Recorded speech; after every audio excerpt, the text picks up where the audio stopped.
Hello, my dear students. You must be going through different modules on subject geology, and you must be learning from there. I am Dr. Muhammad Masroor Alam from Department of Civil Engineering. I am professor there of Aligarh Muslim University. The paper which I am going to cover here is Engineering Geology. And the first module of that paper is Role of Engineering Geology in Civil Construction and Mining Industry. After studying this module, you shall be able to know about interface between geology and civil engineering, as well as some issues related to the mining engineering.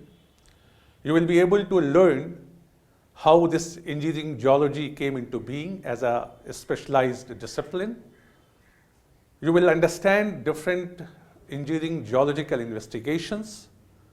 You will be able to know about different founding grounds, especially the rock mass.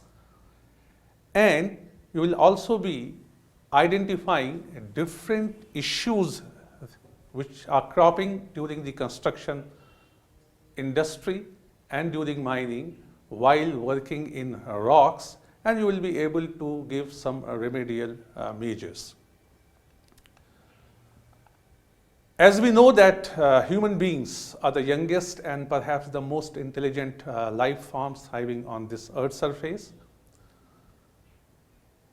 the construction was started by human beings when they face the difficulties and vagaries of weather and natural hazard. They have tried to make their shelters into the natural caves, into the rocks, or they have tried to make their own shelters using different natural material present in and around them. Their shelters have varied from place to place in terms of shape, size, and the material they have used for their construction, depending upon what climatic belts they are living into. The safe design and longevity of any civil engineering structure, especially the big ones, the mega ones, need to counter different earth system processes. These processes, they always act around the structures which we make, and also we have to make those structures strong enough to face those natural processes. Apart from this, in almost all the civil engineering construction, we need construction materials which come usually from the different rocks, barring few construction materials which we get from the plant kingdom. As you know that Earth is a dynamic planet, and it is subjected to constant change because of interaction between atmosphere, hydrosphere, biosphere, lithosphere, asthenosphere, etc.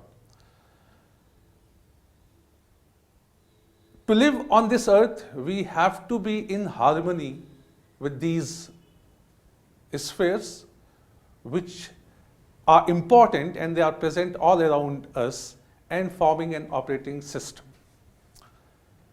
The studies in various disciplines of earth sciences help us understanding in operating system, this operating system. And the earth science, as you know, draws mainly from many other different sciences, for example, physics, chemistry, and mathematics. Geology, as you know, is one of the major disciplines of the earth science, which is dealing with the earth system, apart from geography, oceanography, etc.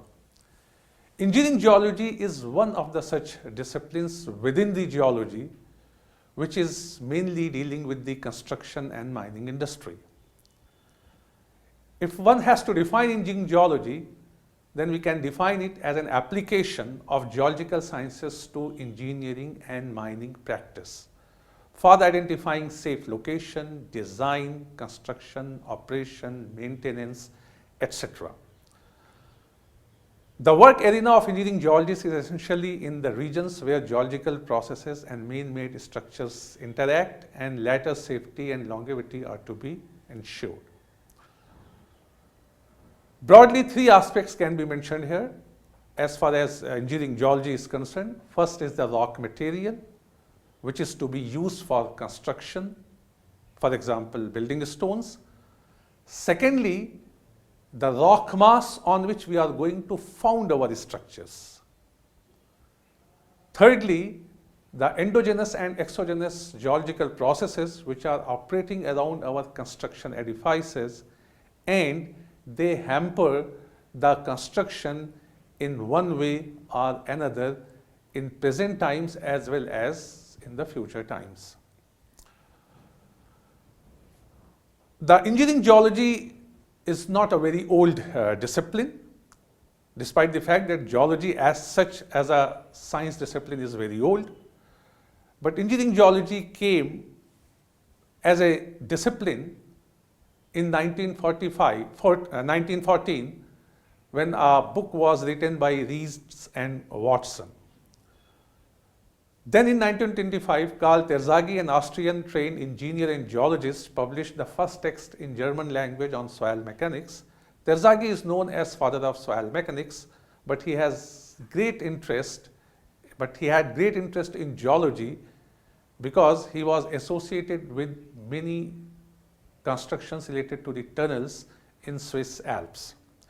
He too wrote a book with Redlich and Campe on engineering geology. His most important contribution has come in 1947, when he gave an engineering classification of rock mass termed as rock load theory. He gave this classification to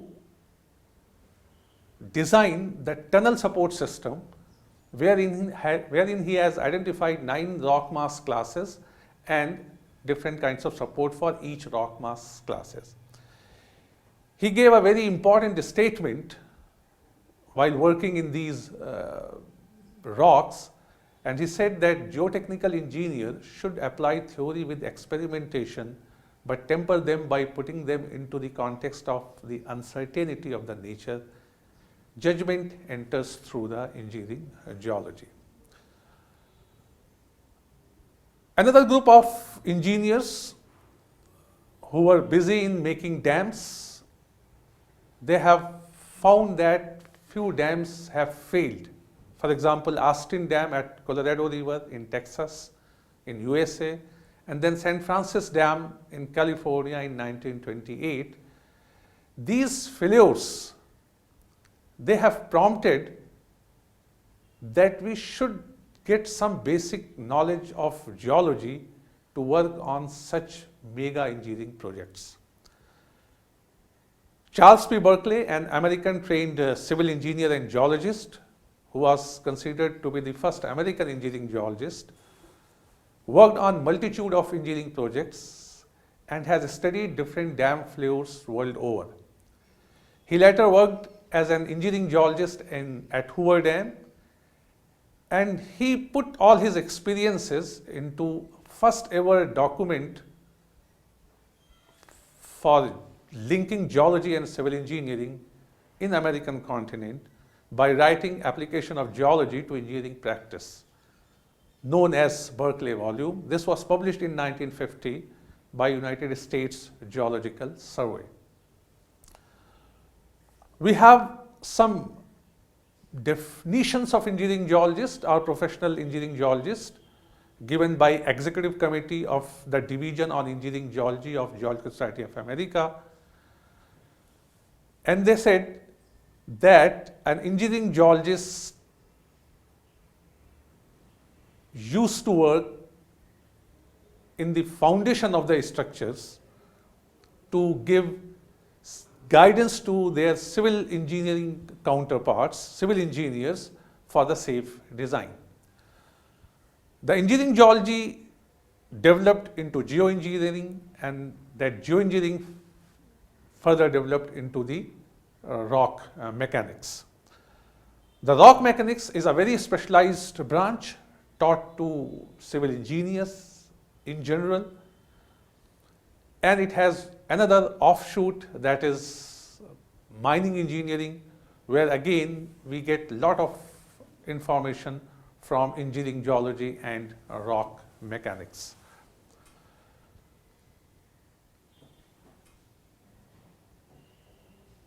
Now, before going into the details of engineering geology, let's have some idea about civil engineering also.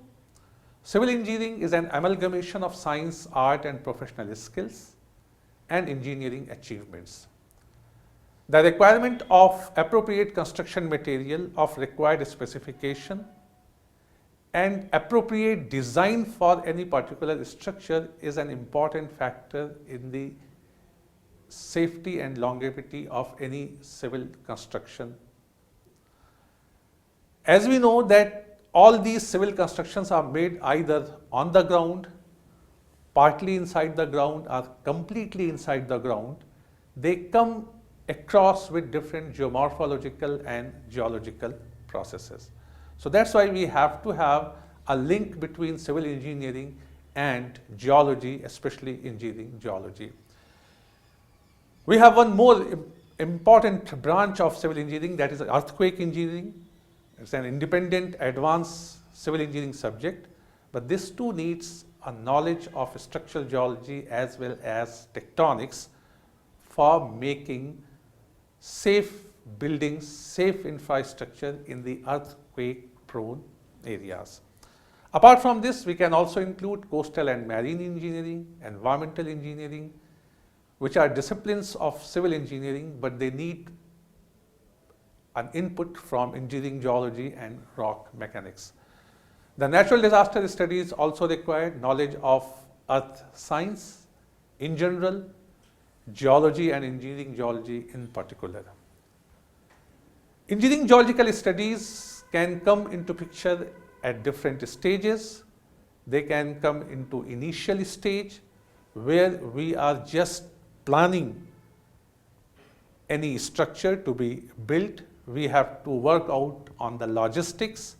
We have to go through literature which are already available in form of reports, maps, aerial photographs, satellite imageries, etc. We have to work out the feasibility studies. We have to go for cost benefit analysis, environmental impact analysis, so on and so forth, as an initial stage intervention of engineering geologists.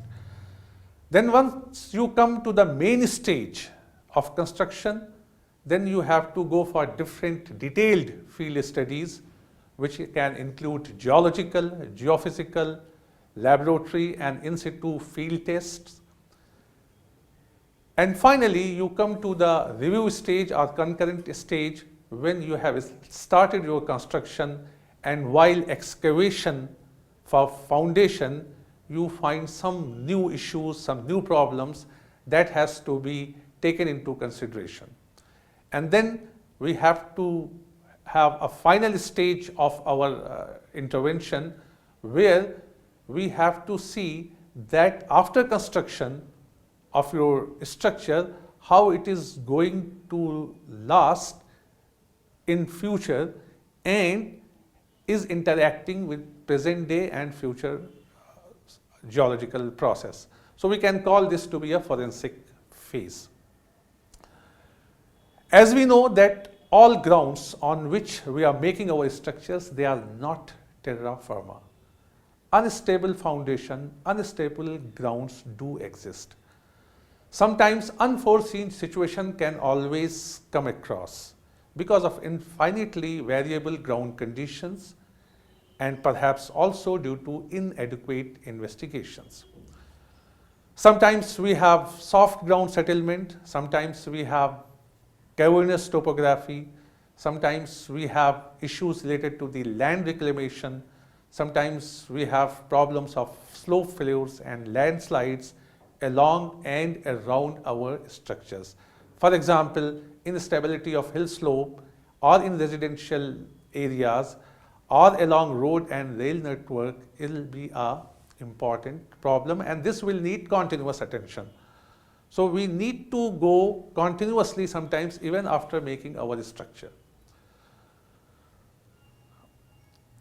India is now concentrating on harnessing its energy for the development of infrastructure. This requires large-scale demand of construction material. We need lot of power generation. We need lot of mining for materials, tunneling, underground construction, and large-scale excavations, as well as slope stabilizations.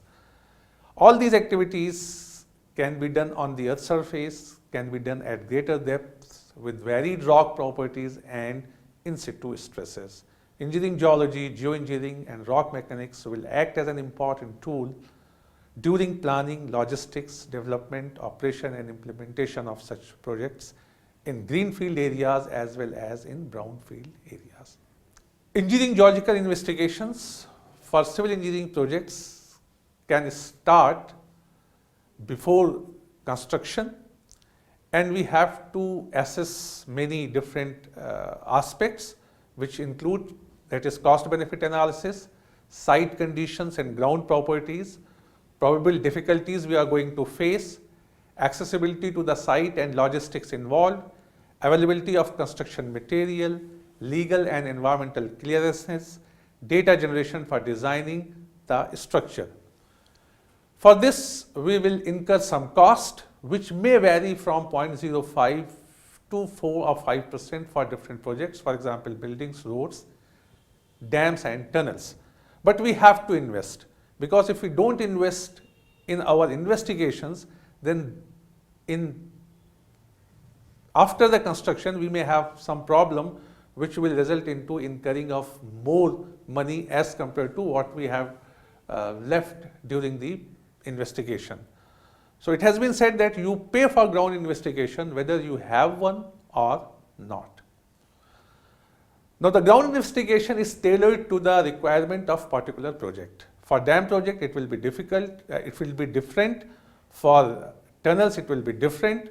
For roads and railway tracks in the hilly tracks, it will be different. For small buildings, it will be different, and so on and so forth. What issues can crop up during our investigation? We may be able to found unconsolidated, soft and expansive ground material. We may come across with glacial outwash and drift, colluvial and fluvial gravel deposits with varying thickness and depths. We may come across with weathered, weak and profusely fractured rock outcrops and bedrocks. We may come across with old or abandoned landfill or mining site. We may have natural caves and man-made cavities. We may come across with very shallow groundwater table. We may cut some aquifer while excavation. Or we may have different kinds of slope issues, starting from creeping one to the land sliding. Any mega project is envisaged to improve the standard of living of the society, and not only involves heavy expenditure but lot of time in completion. Hence, before starting any project, we have to go for detailed ground investigations to know what are the pros and cons of this project. Now, if we have to go for exploration, we can go for preliminary stage, main stage and concurrent stage. In preliminary stage, it is mostly an office work. In your office, you can get lot of data from different organizations, and you can build up a model on which you are going to have future investigations. Then you go for site visit, see the things which you have seen in your office or desk study, and then you can prepare a preliminary report which can be used for working out the feasibility of the project. Then in main stage, we have to go for detailed field work, where we have to carry out fresh surveys on different scales to ascertain the topography and geology of the area. Sometimes for some shallow subsurface information, we may go for excavating trial pits, trenches, exploratory adits and shafts. For deep excavations or for deep investigations, we may have to go for drilling and borehole logging and geophysical surveys, we have to collect a lot of samples for the field test as well as for the laboratory test, and based on laboratory and field test, we can make a final report. After having the final report, we can go for construction, we can start construction, and during construction, we can see that if anything goes beyond whatever we have investigated, then we have to mend those things as and when. Now let's come to the detailed field study, where the engineering geologists have to play the most important role. Depending upon the nature and size of the project, we go for detailed investigations, which involves surveys of different kinds for alignment, for topography, for soil and rock types.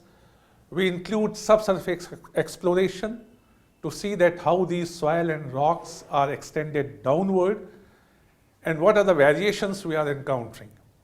We have to find out different kinds of discontinuities which may be present in between soil and rock and between the different rocks. We have to see what are the different kinds of discontinuities, what are their numbers, and what are their potential of causing problem.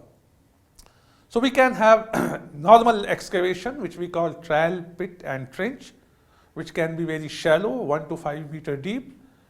We can create tunnel-like, small tunnel-like adits or drift, which can be up to 5 meter deep into the rocks. We can use these adits and drifts to get the samples from inner part of the rocks, as well as we can install some instrument which can be used for in situ testing to work out the geotechnical properties of rock mass. Now if you can see this picture, in this picture we have shown a trench, we have shown drift and adit. These drifts and adits can get you somewhat into the topography as well as into the rock mass. You can see that how the things are changing underneath, or you can put some instruments into this to work out some geotechnical properties. Apart from this, for deeper excavation, we can go for borehole drilling. Now drilling is being covered in different other module of this geology paper. So I'm not going into the details of those drilling, but what is important as far as engineering geology is concerned, we go for working out a parameter which is called as core recovery percent or rock quality designation. For this, depending upon the project, bigness of the project, we can go up to 50 meter depth. Most of the civil engineering structures, they are not beyond this depth. So what we do here, we take a drilling system, double barrel diamond drilling system, which can drill into the rocks. It is a rotary drilling system, and it can bring out rock cores of 54 mm dia, which is called as NX size. We measure two parameters, core recovery percent and rock quality designation. You can see the drilling machine here, which is being drilling through the rocks, and this will bring out rock cores, which you will see in next page. Now this rock quality designation is an extension of property that is core recovery percent. Core recovery percent is defined as total length of the core recovered in a drilling operation. For example, if you have drilled for 50 meters, the total core, if it has come 40 meters, then the core recovery percent is 40 divided by 50 into 100. That is 80%. So this is core recovery percent. Rock quality designation is almost same thing, but here what we do, we take only those cores which are more than 10 centimeter in the length. So RQD will always be less than the core recovery percent. RQD can give you a very good idea about the character of the rock mass. If you are getting RQD more than 90%, that means your rock mass is excellent. If it is 75 to 90, then it is very good. 50 to 75 it is good, 25 to 50 it is fair, and if it is less than 25 then it is poor. Now what exactly the RQD does? What is the presumption behind this parameter? The presumption is that closer you have joints, closer you have discontinuity surfaces, more you have shear zones, the core recovery as well as RQD will be very less. Further the discontinuity surfaces, lesser are the number of bedding planes or foliation planes, lesser are the shear zones, you will have high rock quality designation values. So that will let you know about the condition of the rocks deeper inside the ground. So rock quality designation is going to be the very important aspect. Then we go for geophysical exploration. Geophysical explorations are carried out to work out thickness of overburden, depth of bedrock, presence of weak zones, groundwater potential, and rock mass exploration. We have different methods: gravity method, electrical resistivity method, magnetic method, and seismic method. We can use any of these methods or different methods together to get the subsurface idea of deeper part of the ground surface.